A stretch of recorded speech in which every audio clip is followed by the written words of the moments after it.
कहा जाता है कि औरंगजेब हिंदू धर्म के खिलाफ था। उसने मंदिरों को तुड़वाकर मस्जिदें बनवाईं, जबरन धर्म परिवर्तन करने के लिए जजिया कर लगाया और सिख गुरुओं सहित कई सनातनियों को मौत के घाट उतारा था। उसके शासनकाल को भारत के इतिहास का सबसे काला अध्याय बताया जाता है। लेकिन जब हम इतिहास में पीछे मुड़कर देखते हैं तो क्या हमें ब्रिटिश हुकूमत की वो बर्बरता याद नहीं आती, जिस हुकूमत ने बंगाल के अकाल में 1 करोड़ लोगों को मौत के घाट उतार दिया, जिसने 1857 की क्रांति को कुचलने के लिए 8 लाख मासूम लोगों की बलि चढ़ा दी, जिसने देश को एक लकीर खींचकर 2 टुकड़ों में बांट दिया, जिससे मानव इतिहास का सबसे फोर्स माइग्रेशन हुआ, जिसने जलियांवाला बाग में निहत्थे भारतीयों पर गोलियां बरसाई और हजारों क्रांतिकारियों को अंडमान की जेल में अमानवीय यातनाएं दी। ब्रिटिश इतिहास खून से लिखा गया, लेकिन अजीब बात यह है कि आज हम ब्रिटिशर्स को माफ कर चुके हैं। वे हमारे मेहमान बनकर आते हैं और हम मुस्कुराकर उनका स्वागत करते हैं। जब किसी टूरिस्ट प्लेस पर हमें ये अंग्रेज दिख जाते हैं तो हम उनके साथ फोटो खिंचवाने के लिए बहुत खुश होते हैं, जैसे हम बहुत बड़े स्टार के साथ फोटो खिंचवा रहे हों। जिन ब्रिटिशर्स ने हम भारतीयों पर इतने अत्याचार किए और शासन किया, आज हम उनकी भाषा बोलने में गर्व महसूस करते हैं, लेकिन औरंगजेब उसका नाम आते ही हम नफरत से भर जाते हैं। लेकिन क्या आज हम विंस्टन चर्चिल का नाम लेने पर उसी घृणा को महसूस कर पाते हैं? क्योंकि चर्चिल ने तो 30 लाख से ज्यादा बंगालियों को भूख से तड़पने के लिए छोड़ दिया था। ऐसे में सवाल ये उठता है कि क्या इतिहास के सबसे बड़े विलेन की पहचान सिर्फ हमारी सहूलियत के हिसाब से तय हो रही है? जय हिंद दोस्तों, स्वागत है आपका हमारे इस YouTube चैनल में। दोस्तों, आपने कभी सोचा है कि हम भारतीयों पर मुगल शासकों से भी ज्यादा किसी दूसरे साम्राज्य ने अत्याचार किया और भारतीयों पर 200 सालों तक शासन किया है? आपने कहीं न कहीं ये जरूर सुना होगा कि एक समय भारत देश सोने की चिड़िया था, और ये 100% ठीक सुना था आपने। भारत एक समय में सोने, चांदी, हीरे और मूल्यवान रत्नों से भरा पड़ा था, पर आज हमारे हाथ खाली हैं। जो हम भारतीयों के पास होना चाहिए वो सब ब्रिटिश साम्राज्य ने हमसे लूट लिया। ब्रिटिश शासकों ने भारतीयों पर बहुत जुल्म किए, उनकी बहू बेटियों की इज्जत से खेला और निचली जाति के लोगों को अपना गुलाम बना के रखा। ब्रिटिश हुकूमत ने लोगों पर इतना जुल्म किया कि आपके सोचकर ही होश उड़ जाएंगे। अपने गुलामों से ये दिन रात काम लेते थे।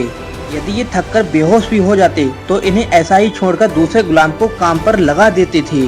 आज आजाद भारत में हम सब अपने शौक पूरे कर रहे हैं। क्या ये आज़ादी हमें ऐसे ही प्राप्त हो गई? बिल्कुल नहीं। ब्रिटिश हुकूमत में हम गुलामों को ना तो खाना भरपूर मिलता था और ना ही कहीं घूमने फिरने की आज़ादी थी। भारत को ब्रिटिश हुकूमत से आज़ादी दिलाने के लिए न जाने कितने लोग इनकी क्रूरता का शिकार हुए। अंग्रेज जिसे भी अपनी सत्ता के लिए खतरा महसूस समझते थे वो उसे काला पानी की सजा दिया करते थे। काला पानी अंडमान निकोबार द्वीप समूह में सेल्यूलर जेल है। यहाँ कैदियों को असीमित प्रताड़ित किया जाता था। ये जेल समुद्र के बीचों बीच स्थित है। यहाँ से कोई भी कैदी जिंदा भाग नहीं सकता। अपने शासनकाल में अंग्रेजों ने आज़ादी के लिए लड़ रहे अनगिनत आंदोलनकारियों की निर्मम हत्या की थी।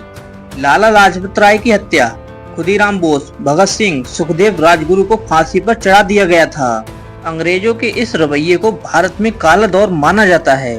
13 अप्रैल 1919 को बैसाखी त्योहार के दिन अंग्रेजों ने हजारों निहत्थे लोगों पर अंधाधुंध फायरिंग की और इस घटना में हजारों लोगों की जान चली गई। इनमें बच्चे, बूढ़े, जवान, औरतें सभी शामिल थे। इस घटना को आज हम जलियांवाला बाग हत्याकांड के नाम से जानते हैं। इस घटना को अंजाम देने वाला ब्रिटिश जनरल डायर था। अंग्रेजों ने भारत पर केवल शासन नहीं किया, बल्कि वो सस्ती मजदूरी के लिए भारतीयों को गुलाम बनाकर भारत से विदेशों में भेजकर गुलामी करवाते थे। जो भारतीय गुलाम बनकर विदेश गए वो कभी वापस अपने वतन लौटकर नहीं आए।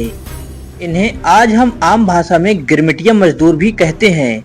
फिजी, मॉरिशस, सूरीनाम और कैरेबियाई देशों में आज बड़ी संख्या में भारतीय मूल के लोग अंग्रेजों के उसी नीति का परिणाम हैं। 1943 में भारत के बंगाल, बिहार और उड़ीसा में समुद्री तूफान के कारण दुनिया का सबसे भीषण अकाल पड़ा, जिसमें लगभग 30 लाख मासूम भारतीयों की जान भूखे रहने से चली गई। ऐसा नहीं था कि भारत के केवल इन्हीं 3 राज्यों में फसलें उगाई जाती थीं, बल्कि और सभी राज्यों में भी फसलें उगाई जाती थी। अब यहाँ पर सवाल ये उठता है कि जब इतने बड़े भारत में खेती हो रही थी तो ये लोग भूख से क्यों मर रहे थे। दरअसल अंग्रेजों की निर्मम सरकार इस अनाज का उपयोग द्वितीय विश्व युद्ध में अपने सैनिकों के लिए कर रही थी। अंग्रेजों ने हम भारतीयों पर इतने जुल्म किए हैं कि जितने बताए जाएं वो कम पड़ जाएंगे। अंग्रेजों के आने से पहले भारत में कपड़ों का निर्यात काफी बेहतर था, जिस पर अंग्रेजों की काली नजर पड़ चुकी थी। अंग्रेज अपने देश में बने कपड़े बिना टैक्स के भारत लाने लगे और सस्ते दामों पर भारत में बेचने लगे।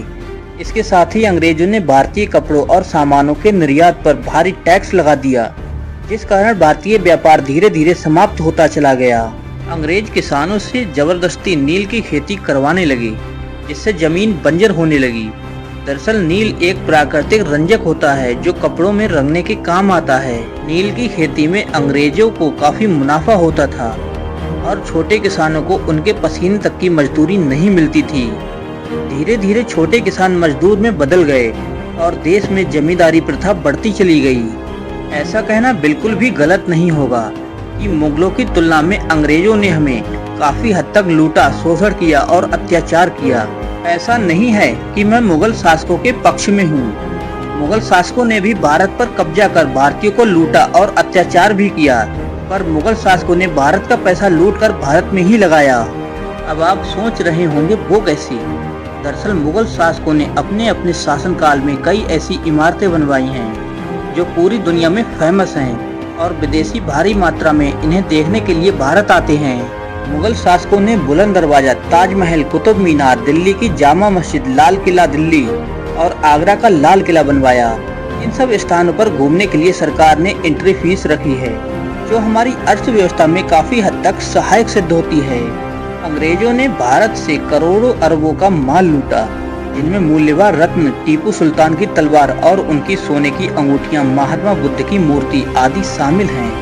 इसके साथ साथ अंग्रेजों ने भारत का सबसे मूल्यवान हीरा, जिसे हम कोहिनूर का हीरा कहते हैं, हमसे लूट लिया, जिसकी कीमत $1 बिलियन यानी कि 8,000 करोड़ है।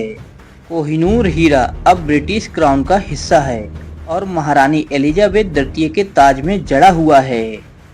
भारत में कोहिनूर हीरा को वापस लाने के लिए मांग कई बार उठ चुकी है, लेकिन ब्रिटेन ने इसे वापस करने से इनकार कर दिया।